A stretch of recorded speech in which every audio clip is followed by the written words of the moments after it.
시청자 여러분 안녕하세요. 머니올라 시간입니다. 오늘은 미스터 데이터 서강대 김영희 교수 모시고 우리 경제 상황 점검해보는 시간 갖겠습니다. 교수님 어서 오십시오. 예, 안녕하십니까.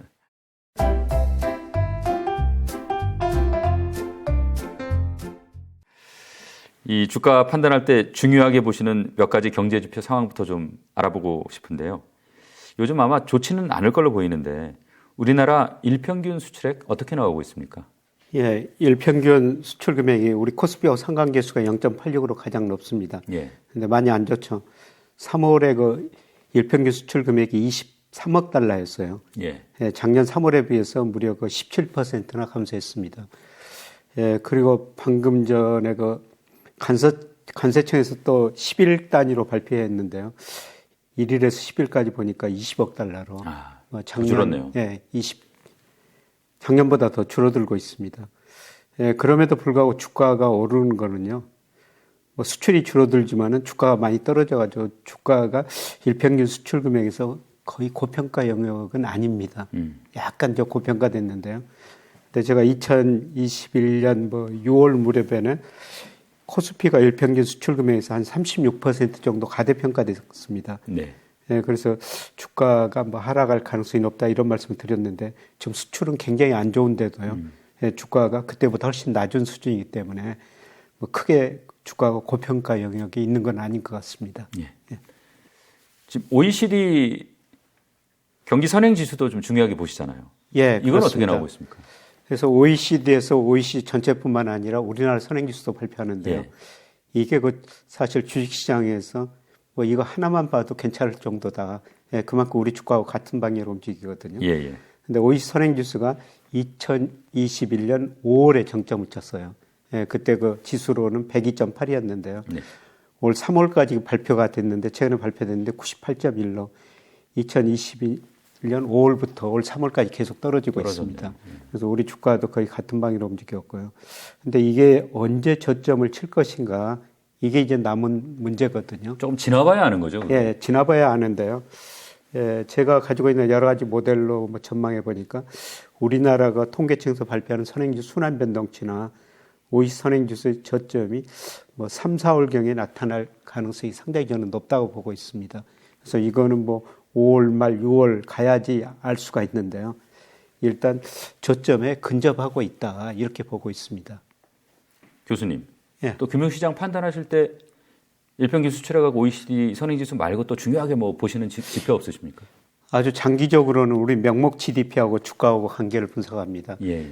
그래서 장기적으로는 우리 코스피가 명목 GDP보다 약간 더 성장하거든요. 예.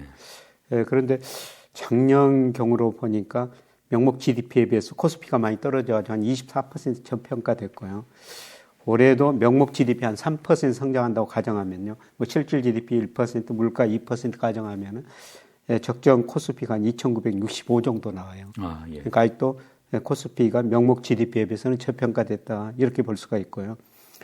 그 다음에 유동성에 비해서 주가가 고평가됐느냐, 저평가됐느냐, 특히 코스피 시가총액을 M2 강의통화라고 그러죠. 이걸 가지고 장기 평균에 비해서 2로 올라갔으면 코스피가 가대평가되고 밑으로 떨어졌으면 가소평가된다는 건데요. 예, 지금 이거에 비해서 장기 평균이 한 49%거든요. 예. 그래서 코스피 시가총액 M2에서 49% 정도 됐는데, 예, 지난 1월, 이게 M2가 좀 늦게 발표되거든요. 1월 통계 보니까 58%로. 예. 예. 제가 잘못 말씀을 드렸네요. 예, 장기 평균이 58%인데, 예. 올 1월 평균이 49%로 평균보다는 상당히 낮습니다. 예. 예, 그래서 제가 주가를 평가할 때 단기적으로는 일평균 수출 금액, 좀 장기적으로는 뭐 선행지수 순환 변동치, 그 다음에 명목 GDP, 그 다음에 유동성 이런 거로 평가하는데요. 이런 모든 지표에 비해서 현재 코스피가 좀 저평가되어 있는 상태인 것 같습니다. 지금 이제 코스피는 아직은 정당한 평가를 못 받고 있다는 말씀이시고, 예.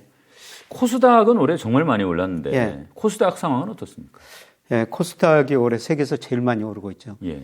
예, 지난 주말까지 보니까 우리나라 코스닥 지수가 무려 30%나 올랐어요. 예.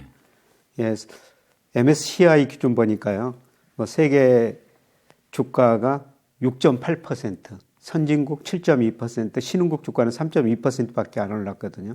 근데 우리 코스닥은 30% 올랐고, 예, 그 다음에 코스피도 11.4% 올랐어요. 예. 그래서 우리 주가가 뭐 코스피나 코스닥, 특히 코스닥이 세계 주가보다 많이 오르고 있는데요. 뭐 여러 가지 이유가 있겠습니다만은 우선 한 가지는 작년에 우리나라 주가가 세계에서 제일 많이 떨어졌어요. 특히 코스닥이 러시아 주가 다음으로 제일 많이 떨어졌거든요. 이것도 일종의 뭐 기저효과라고 볼 수 있는 예, 겁니까? 기저효과하고 뭐 저평가됐으니까 제가 앞서 우리 주가가 여러 가지 경제 변수에 비해서 저평가됐다 이런 말씀을 드렸습니다만은 뭐 제자리를 찾아가는 과정인데요. 근데 코스닥이 또 많이 오른 것은 코스닥에 있는 일부 그 2차 전지 뭐 이런 주식들이 많이 올랐기 때문에 네. 예, 코스닥은 우리가 30% 올랐는데 단기적으로 좀 오르는 속도는 좀 빠른 것 같습니다. 이게 주식시장이라는 게 이제 결국은 뭐 예. 돈이 돌아야 좋아지는 거 아니겠습니까? 예, 예, 그렇습니다. 보니까 최근 한 1년 가까이 외국인이 매수하면 주가가 오르고 예. 내다 팔면은 확 내리고 그게 아마 이제 국내 매수 주체들이 뭐 힘을 못 써서 그런 거 아닌가 그런 생각이 드는데 예. 지금 외국인 자금 유입 상황은 좀 어떻습니까? 외국인들은 올해 들어서 우리 주식을 뭐 계속 사고 있습니다.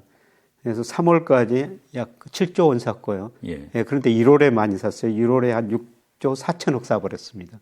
예, 그리고 2, 3월에는 거의 조금 사다가 지금 4월 들어서도 한 5천억 정도 지금 사고 있거든요. 아. 외국인 자금은 우리 시장으로 계속 들어오고 있다는 겁니다. 예, 그러면 외국인 자금들이 왜 우리 시장으로 들어오고 있느냐? 예. 뭐 여러 가지 이유가 있겠습니다만 앞서 말씀드렸으면 한국 주가가 저평가됐다. 예, 그리고 환율이 외국인이 적정 환율을 얼마나 평가한지는 모르겠습니다. 예.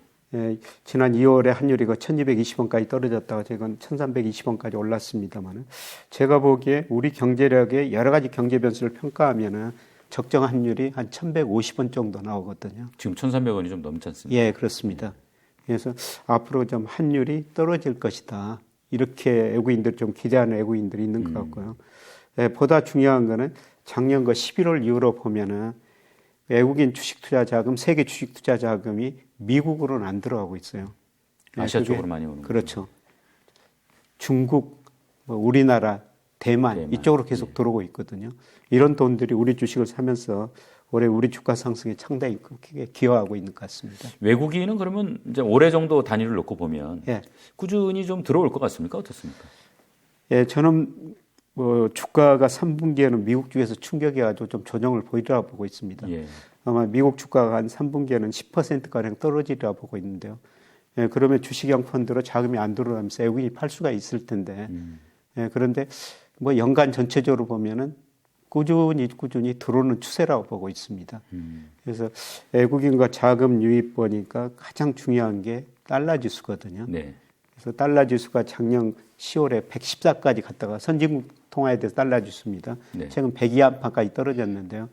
달러 지수가 오를 때는 미국으로 주식시장으로 돈이 들어가고 미국 주가가 많이 오르고요. 예. 달러 지수가 하락할 때는 상대적으로 이머징 마켓으로 돈이 많이 들어왔습니다. 근데 달러 지수가 114에서 102까지 한 10% 이상 떨어졌는데 뭐 저는 중기적으로 보면은 미국 대내 불균형이 너무 심화됐기 때문에 달러 가치는 뭐 기간의 문제죠. 앞으로 20% 이상 떨어질 것이다. 이렇게 보고 있습니다.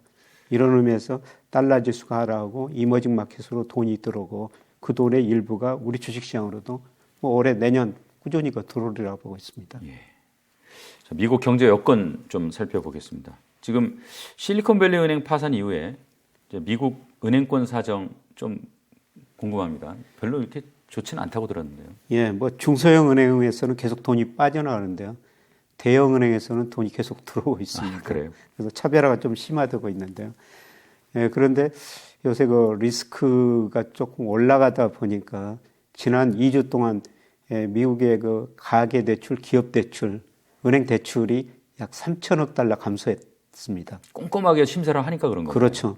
이제 기업들도 불안하고 가계도 불안하니까 은행들이 꼼꼼하게 심사를 하죠. 예. 예, 그리고 기업들도 미래가 불확실하니까 아마 투자를 좀 중단할 거예요.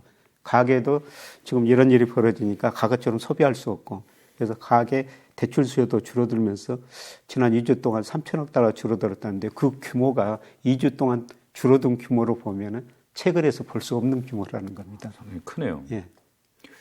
이 지금 미국 주식 시장 같은 경우에 뭐 자금 상황 어떻습니까? 좀 돈이 들어옵니까? 나갑니까? 미국 주식시장으로 돈이 빠져나가고 있고요. 예. 미국 돈들이 또 일부 중소형에서 빠져나죠. MMF로 지금 단기적으로 자금이 많이 들어오고 있습니다. 예. 그 MMF로 들어온다는 얘기는 좀 이렇게 뭐 이른바 간을 보는다 예. 이런 겁니까? 예, MMF는 지극히 그 단기 자금이니까요. 예. 뭐 간을 보는 자금들이죠. 이 자금이 예를 들어서 주식시장이 좋다면 주식시장으로 갈 수가 있고, 부동산 시장이 좋다면 부동산 시장으로 갈 수가 있는데요. 그런데 저는 아까 우리 주가는 저평가됐다고 말씀드렸습니다만, 아까 그 명목 GDP로 보면 우리 주가가 지금도 한 20% 가대평가됐다, 가소평가됐다 이런 말씀을 드렸습니다만, 미국 주가는 한 10% 정도 가대평가됐어요. 예. 그래서 3분기 들어가서는 아마 미국 주가가 좀 많이 떨어질 것 같습니다. 저는 실물 충격이라고 보고 있는데요. 작년에 그 미국 경제가 2.1% 성장했습니다만 민간 소비의 성장 기여도가 1.9%포인트예요. 쉽게 말씀드려서 작년에 소비가 증가하지 않았다고 가정하면 미국 경제 성장률이 2.1이 아니라 0.2%였다는 거죠. 그런데 최근에 그 소비가 줄어들 조짐이 나타나고 있거든요. 그래서 뭐 여러 가지 이유가 있는데요. 우선 물가는 올랐는데 임금이 그만큼 못 올랐어요. 그래서 예. 미국의 실질 가처분 소득이 정체된 상태고요. 조금 줄어들고 있고요. 그다음에 미국 가계저축률이 작년 보니까 3.7%입니다. 네. 이게 언제 수준이냐면 2007년에 3.4%였습니다. 글로벌 금융위기 바로 직전에였었죠. 네. 그만큼 가계저축률이 낮아졌다는 겁니다. 이거는 미국 가계들이 그동안 버는 돈도 많이 써버리고 있다는 거죠. 그리고 주식 떨어지고 있죠. 지금 부동산 떨어지고 있죠. 부가 줄어드니까 소비가 줄어들 수밖에 없고요. 그다음에 금리 인상의 시차 효과가 한 1년 정도 가장 크게 나타나는데요. 작년 3월부터 미 연준이 가감히 금리를 인상했거든요. 네. 그래서 아마 2분기부터 미국 소비가 줄어들면서 기업 매출 줄어들고 고용 줄어들면서 지금 뭐 미국 소비 좋다, 고용 좋다 이런 이야기가 나오는데 2분기 중반 이후에는 뭐 기업 매출, 고용 줄어들면서 아마 실물 경제 타격이 한번 올 것 같습니다. 그러면서 미국 주가가 한 10%가량 떨어지면서요. 그렇게 되면 미국 주시장으로 돈이 더 안 들어가게 되겠죠. 이게 지금 뭐 간간히 지금 섞어서 말씀을 해주셨는데 지금 물가하고 이제 금리 좀 집중적으로 좀 보고 싶은데요. 네. 지금 소비는 확실하게 좀 둔화되는 모습을 보이는 것 같고. 예. 그러나 여전히 물가는 지금 어쨌든 명목 수치가 높다 말씀입니까? 예, 그렇죠. 물가 어떻게 보고 계세요, 교수님? 예, 미국 소비자 물가가 이번 주에 뭐 이 방송이 언제 나갈지 모르겠습니다. 컨센서스가 3월이 5.2%예요. 예. 예, 지난 2월에 6.0% 전년 동월 대비 상승했죠. 예, 그런데 저는 컨센서스보다 제 모델은 5.2보다 약간 낮은 5.1로 나오고 있고요. 예, 그 다음에 뭐 4분기 가면은 3% 중후반까지 나오고 있습니다. 예. 예, 그만큼 소비가 위축되면서 많이 떨어질 걸로 보시는 거네요. 거네요. 예, 그렇습니다. 제가 컨센서스만 좀 더 낮게 보는데요. 예, 문제는 근원 물가죠. 예, 근원 물가가 지난 2월에도 5.5% 올랐는데요. 지금 컨센서스 3월도 5.5%거든요. 예. 예, 그런데 저는 하반기로 가면서 소비, 뭐 집값도 떨어지고 월세 같은 뭐 집 관련 비용도 줄어들면서요. 예, 근원 소비자 물가도 뭐 연말 가면 4% 안팎으로 떨어지리라 보고 있습니다. 예. 지난번에 이제 연준 의장이 예. 기자 질문에 예. 올해 금리 인하 가능성 없다 이렇게 얘기를 했는데 예. 여전히 이제 시장은 금리를 인하할 걸로 좀 보고 있는 것 같아요.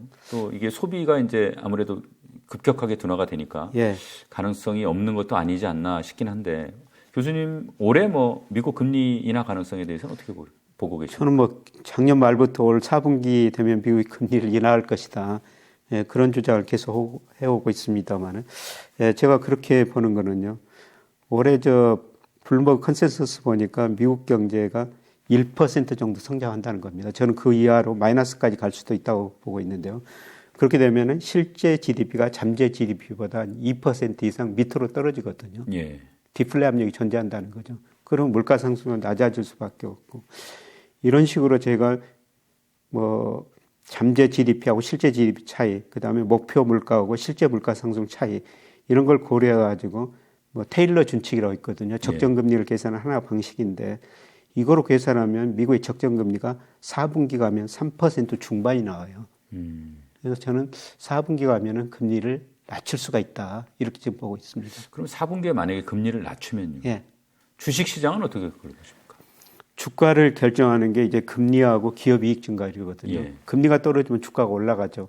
예, 그런데 금리가 떨어지는 것보다 기업 이익 증가율이 더 떨어져 버리면요. 네. 주가는 오히려 떨어질 수가 있습니다. 예. 이게 아마 3분기에 나타날 현상일 것 같습니다. 그렇게 보시는군요. 이 만약에 이제 미국이 금리를 인하하는 게 이제 좀 확실한 그런 단계가 되면 예. 우리 시장에는 어떤 영향을 미칩니까? 우리 시장에는 뭐 긍정적이죠. 예, 미국이 금리를 앞으로 안 올리거나 그다음에 내린다면은 예. 뭐 우리 저 금리 차가 축소되지 않습니까? 그래서 우리도 금리를 더 이상 올릴 수 없는 거고요. 예, 그다음에 뭐 미국이 금리를 올리면은 단기적으로는 경제가 나빠서 금리를 내리겠습니다만은 시차를 두고 결국은 또 내년 어느 시점에서 소비 투자 증가하거든요. 예. 우리 수출 증가하고 그다음에 금리를 내리면은 미국 주가가 단기적으로 떨어지겠지만은 뭐 내년에는 좀 괜찮아지리라 보고 있습니다. 그러면 미국 주가가 괜찮아지면은 주식형 펀드로 자금이 들어오고 일부 외국인들 우리 주식을 다시 살 수가 있는 거죠. 지금 이제 금리차 말씀하셨는데 지금 한미 금리가 역전된 상황이 이제 계속 이어지고 있지 않습니까? 예. 여기서 이제 차이가 더 벌어지거나 만약에 역전 상황이 좀 장기화된다. 그러면 이게 우리 경제에 미칠 영향은 어떤 겁니까? 채권 시장에서 이미 그런 걸 기대하고 좀 자금이 많이 빠져나갔어요. 네. 그래서 1월에 주식 시장으로 외국인 자금이 6조 원 이상 들어왔는데 채권 시장에서는 6조 원 이상 빠져나가 버렸거든요. 2, 3월에도 좀 계속 규모는 줄어들어 빠져나가고 있어요. 예. 그런데 이미 저는 우리나라 미국 금리 차에 따른 그 채권 시장 자금은 거의 다 빠져나갔다. 예. 그리고 우리나라 그 주식은 외국인들이 한 27% 가지고 있고요. 채권은 한 9% 가지고 있어요. 근데 주식은 외국인 보유 비중 중에서 미국계 자금이 40%가 넘는데요. 근데 채권 시장은 전혀 다릅니다. 우리나라 채권 중 아시아계 자금이 46%예요. 주로 중국계 자금일 겁니다. 그러니까 미국 자금이 우리 채권을 거의 사지 않는군요. 유럽계 자금이 36%고 둘이 합치면 76%거든요. 아마 미국계 자금은 그렇게 많지는 않을 겁니다.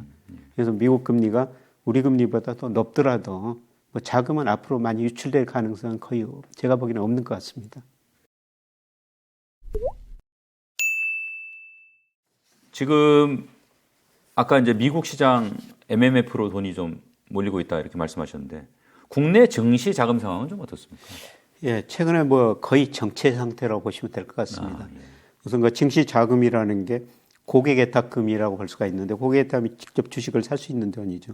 예. 이게 50조 안팎, 한때 70조가 넘었었거든요. 네. 예, 그리고 주식형 펀드 96조에서 크게 변동이 없고요. 예, 그다음에 MMF에는 좀 변동이 있어요. 작년 말에 한 150조 정도 됐는데요. 최근에 한 188조 정도, 190조 정도 되거든요. 그래서 돈이 MMF로 좀 이동을 하고 있다는 겁니다. 이게 예금 금리가 떨어져서 그렇습니까? 예, 어떻습니까? 그렇습니다. 예, 작년에 그 은행에서 금리를 1년 만기 뭐 정기금리를 거의 5%까지 줬죠. 예. 예, 그래서 이런 자금들이 은행으로 많이 들어갔는데, 은행 정기형으로 많이 들어갔는데, 최근에 은행 예금 금리가 제일 높은 게 거의 3.5% 수준입니다. 예. 이것도 제가 보기에는 높다고 생각하는데요. 그래서 은행 금리가 낮아지니까 은행으로 들어갔던 돈들 일부가 지금 MMF로 대기하고 있는 것 같습니다. 작년 말에 비해서 거의 MMF 자금이 한 40조 이상 늘었어요.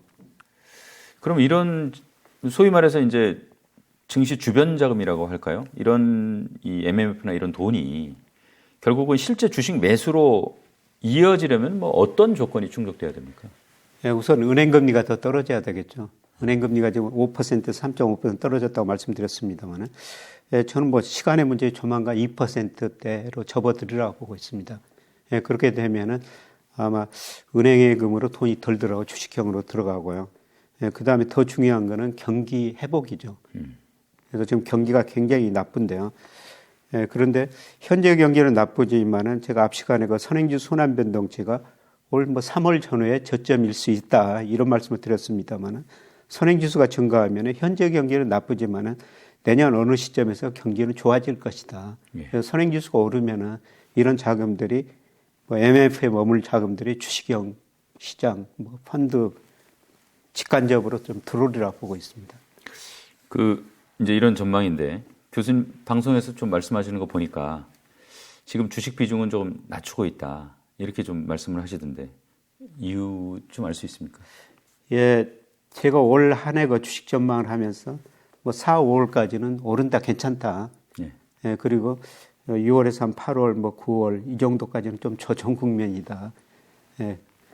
그런데 저는 뭐 6월에서 8월 주가가 조정을 보이더라도 뭐 지난 저점 뭐 2180, 올 1월 초에 거기까지 떨어졌지 않습니까? 예. 거기까지는 안 오리라 보고 있어요. 예, 지금 고점 저점이 조금씩 높아지는 국면이다. 예. 예, 그런데 3분기에 제가 미국 주가 한 10% 조정을 벌일 수 있다. 그러면 우리 주가도 한 5% 정도는 조정을 벌일 수가 있거든요. 예, 그래서 뭐 올해 주식 투자하신 분들, 장기 투자하신 분들은 그냥 가지고 계셔도 되는데요. 뭐 저는 두 가지 이유 때문입니다. 예, 첫 번째는 제가 올해 목표 수익률을 설정했는데 이미 목표 수익률을 초과 달성했다. 축하드립니다. 그래서 리스크 관리를 좀 해야 된다. 예. 이런 의미고요. 뭐 3분기에 일부 저 종목들 지금 제가 생각한 것보다 가격이 너무 많이 올랐거든요. 예. 이게 제가 이게 추세를 구하는데 장기적으로 뭐 경제 변수도 그렇고 주가도 그렇고 이 추세에서 너무 올라가면요 다시 추세에 접근해 가게 돼요.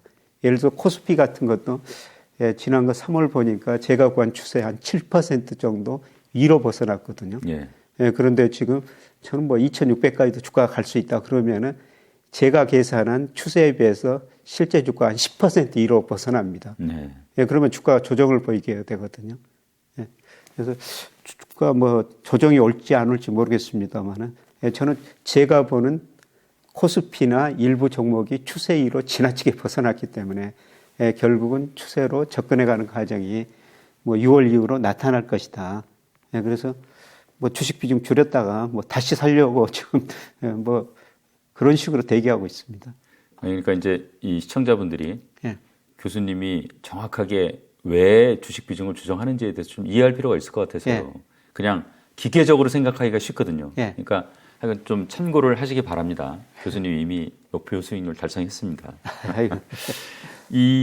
그러면 4분기에는 이제 조정 끝나고 다시 상승세로 간다 이렇게 보고 계신 거예요? 예, 그렇습니다. 아까 3분기는 미국 주가가 떨어지면서 미국 실물 충격 때문에 한번 조정을 벌일 수 있다. 그런데 4분기에는 이제 선행지수가 올라가는 게 확인하는 시점이라고 보고 있거든요. 네. 뭐 OECD나 우리 통계청에서 발표하는 선행지수 순환 변동치가 올라가는 시점이라고 보고 있고요. 이게 확인되는 시점이라고 보고 있습니다. 4분기에 뭐 내년까지 주가가 계속 올라갈 수 있다. 그리고 뭐 일부 전문 연구소 같은 데서도 뭐 지금 반도체 경기 굉장히 어렵지만은 4분기에는 일부에서는 수요가 공급을 초과할 수도 있다. 뭐 이런 전망까지 나오고 있거든요. 그래서 저는 4분기에 다시 주가 오르리라고 보고 있습니다. 아까 미국 이제 결국은 소비 침체로 물가가 내려가지 않겠냐 이렇게 보셨는데 한국 물가 상황에 대해서는 어떻게 보고 계세요? 예, 우리 물가는 미국보다 좀 빨리 낮아지고 있어요. 예, 지금 우리가 미국보다 소비자 물가가 더 빨리 발표됐는데 우리 그 3월 소비자 물가가 4.2%로 발표됐지 않습니까?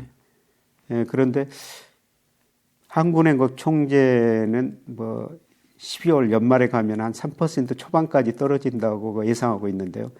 예, 제가 가지고 있는 모델로 물가를 전망하면 2% 중후반까지 떨어집니다. 그래서 그 정도면은 거의 장기 관리 물가 수준 아닙니까? 그렇죠. 한국은행 통화정책 목표가 소비자 물가 기준 2%니까요. 뭐 올 연간으로는 그것보다는 없지만은 뭐 저는 4분기 가면은 2% 중후반까지 떨어지라고 보고 있습니다. 예, 그만큼 좀 수요가 위축된다는 겁니다. 예.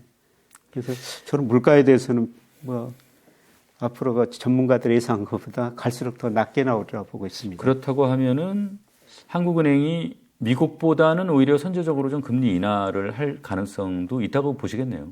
예, 한국은행이 두 번에 걸쳐서 금리를 동결했지 않습니까? 예. 이거는 뭐 금리를 결정할 때 가장 중요한 요소가 경제 성장률하고 물가거든요. 예. 예, 그런데 우리가 작년에 경제 성장률이 마이너스 0.3%였어요. 실제 GDP가 잠재 GDP 밑으로 떨어졌고요. 네. 아마 올 1, 4분기도 수출이 큰 폭으로 감소하기 때문에 성장률이 거의 마이너스일 겁니다. 2분기 연속 마이너스 성장하면 우리 경기 침체죠.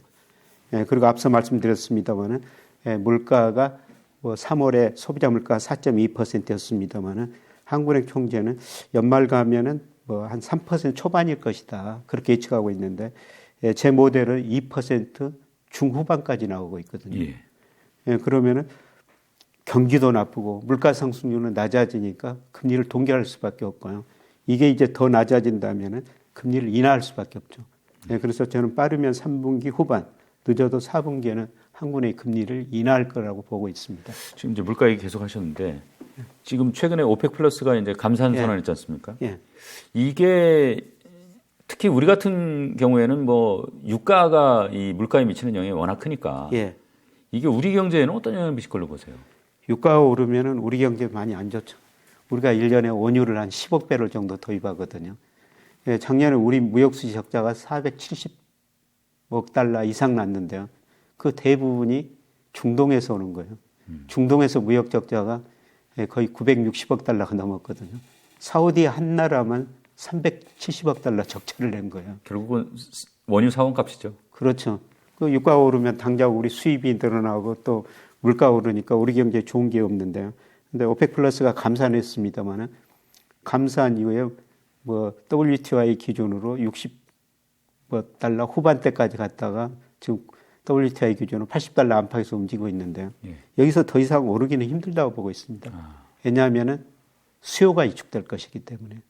앞서 제가 말씀드렸습니다만은 미국 GDP의 71%를 차지하고 있는 아마 소비가 앞으로 감소할 거라는 겁니다.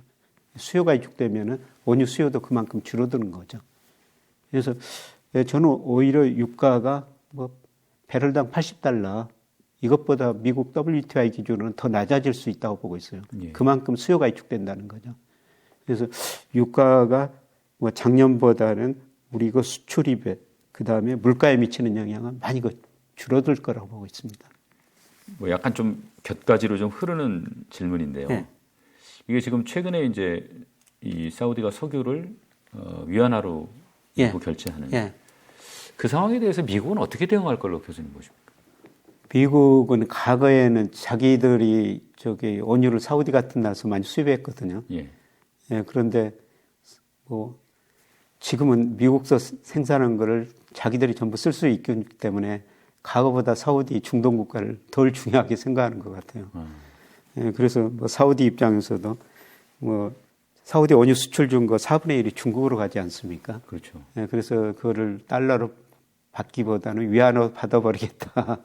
그런 거 뭐 2억까지 하고 있는데 사실 그렇게 되면 달러의 기축통화 역할은 좀 축소되는 거죠. 사실 달러가 기축통화로 본격적으로 자리 잡은 거는 1974년 사우디가 원유를 수출하면서 달러로 결제받았지 않습니까? 그래서 그 페트로 달러 뭐 이런 이야기도 나왔습니다만은 뭐 사우디가 위안화도 받아버리면 달러 기축통화 역할은 축소되는 거죠. 사실 장기적으로 보면 달러 기축통화 역할은 좀 축소되는 과정이거든요. 그래서 예를 들어서 전 세계 중앙은행이 달러를 2000년에 외환 보유 비중 중 71%를 달러로 가졌거든요. 그런데 작년 말 보니까 58%로 줄어들어 버렸더라고요. 많이 내려갔네요. 그리고 최근에 그 중국이 브라질하고 교역하면서 서로가 달러로 결제 안 하고 위안화나 브라질 통화나 헤아라로 서로 결제하겠다. 그리고 러시아하고 지금 중국은 거의 위안화로 결제하고요. 이런 걸 보면은 달러 기축통화는 아직도 맞습니다. 그런데 그 역할은 좀 상대적으로 축소되는 과정이 뭐 사우디 주장에서도 나오는 것 같습니다. 알겠습니다. 이 삼성전자 1분기 영업이익이 1조 아래로 떨어졌어요. 뭐 사실 좀 충격적인 숫자인데 앞으로 이 반도체 수출 전망은 어떤 경로를 좀 밟아갈 걸로 보십니까? 반도체 수출 비중이 우리나라에서 2018년에 한 20%를 차지했거든요. 그런데 작년에 한 18%로 떨어졌어요. 올해 그 3월까지 보니까 거의 그 16%로 더 많이 떨어져 버렸거든요. 그만큼 반도체가 안 좋다는 건데요. 그런데 저는 뭐 지금이 최악의 상황이 아닌가 이런 생각을 합니다. 그래서 뭐는 주가가 모든 경제 변수에 선행한다고 보고 있는데요. 뭐 삼성전자 1분기 영업이익이 6천억으로 뭐 작년 1분기에 비해서 무려 96%나 줄어들지 않습니까? 예, 그런데 뭐 감산도 한 영향이 있습니다만 삼성전자 주가는 뭐 5만 2천 원까지 한때 떨어졌어요. 작년 4분기 실적 발표할 때. 근데 지금 거의 6만 5천 원까지 올라왔지 않습니까? 예, 주가가 올랐다는 게 무슨 의미냐. 지금은 어렵지만 앞으로 삼성전자 이익이 개선되고 삼성전자 수출도 늘어날 것이다. 이렇게 보고 있습니다. 예, 제가 뭐 최근에 삼성전자 강의를 몇 번 갔다 왔습니다만 한 건물에 가니까 이 불을 절반 꺼놨더라고요. 비용 전략을 많이 합니다. 예. 예, 그럼에도 불구하고 삼성전자가 중요한 거는 투자를 계획된 투자를 하나도 안 줄이고 계속 그 투자를 하겠다는 겁니다. 심지어는 계열사한테 20조 원까지 빌려가지고 투자하겠다는 거 아닙니까? 근데 제가 기업 성장사를 이렇게 보면요. 어려운 시기에 자기가 잘한 분야에 투자를 더 늘린 기업은 경기 회복 사이클에서 훨씬 더 잘 되고 이익을 많이 내거든요. 예, 저는 이런 측면에서 뭐 삼성전자 미래를 낙관적으로 보고 있습니다. 그래서 지금 이제 5월까지 개인적으로 주식 비중 줄이시지만 삼성전자는 좀 꾸준히 사서 모으고 있다. 예, 그렇습니다.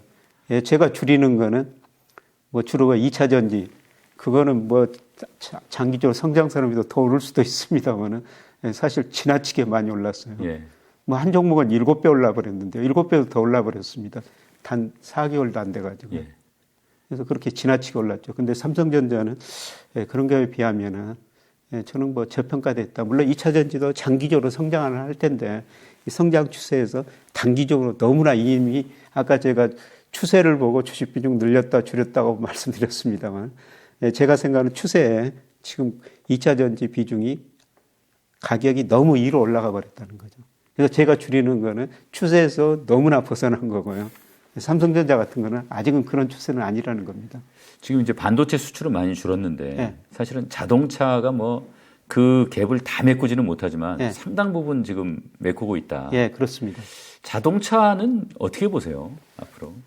자동차 수출 비중이 작년에 그 10%였는데 올 그 1월, 3월 통계 보니까 12%까지. 예. 뭐 다른 거는 대부분 줄었는데 자동차가 많이 늘었더라고요. 뭐 자동차는 상대적으로 뭐 괜찮은 것 같습니다. 예, 그런데 문제는 앞으로 전 세계가 전기차로 가지 않습니까? 예. 내연기관차에서 전기차로. 그 전기차는 앞으로 여러 회사들이 만들 수가 있다는 겁니다. 진입 장벽이 진입 장벽이 전기차로 가면서 훨씬 낮은 거죠, 사실은. 낮아져요. 예. 내연기관보다. 그렇죠. 뭐 부품 수도 엄청나게 많이 줄어들고 있지 않습니까? 예, 그래서 뭐 자동차 뭐 저도 저평가됐다고 좀 생각을 하고 있는데요. 뭐 자동차 주식 살려면은 차라리 뭐 그 2차 전지 예, 지금 너무 많이 올랐습니다만 또 조정 보일 겁니다. 예. 교수님 지금 뭐 2차 잠깐 말씀하셨는데 이 것이 뭐 주로 보시니까 종목은 뭐 제가 잘 안 여쭤보는데 그래도 이제 최근에 2차 전지 섹터에 뭐 부는 열풍 거의 뭐 화상 입을 정도로 뜨거운 거 아닌가 싶은데 예. 이게 어떻게 보세요? 이게 계속 갈 수 있어요? 아니면 그래도 좀 조정을 받을까요? 어떻게 보십니까? 앞으로 10년 내다 보면 계속 성장 추세라고 보고 있는데요. 10년 장기로. 예. 예. 최근에 저 미국이 발표했지 않습니까? 예, 최근에 저 미국 전기차 판매량이 한 7% 정도 차지하고 있대요. 예. 예, 그런데 2032년에 미국 정부가 67%까지 늘려라. 예. 맞습니다. 엄청난 전기차 수요가 늘어난다는 겁니다. 네. 그뿐만 아니라 중국은 더 빨리 늘어나죠. 예, 이런 것 보면은 2차 전기 시장은 정말 가장 큰 성장 산업이다. 이렇게 볼 수가 있죠. 예. 예, 그래서 뭐 장기적으로 보면은 뭐 계속 성장한다. 이렇게 보고 있는데 제가 뭐 그 주식 좀 비중을 좀 줄였다는 거는 이렇게 아까 추세가 있는데 추세에서 지나치게 2로 많이 벗어났다는 겁니다. 시간이 가면은 또 추세에 접근했다 밑으로 갔다가 또 추세 2로 올라가는 과정이 있기는 있는데 지금 제가 단기적으로 보니까 추세에서 너무 벗어났다는 겁니다. 이게 지금 보니까 이제 우리가 뭐 포모라 그래가지고 예. 옆에서 2차 전지 사가지고 돈 버는 모습을 보니까 처음에는 좀 주저주저 하다가 오히려 값은 엄청나게 많이 올랐는데 예.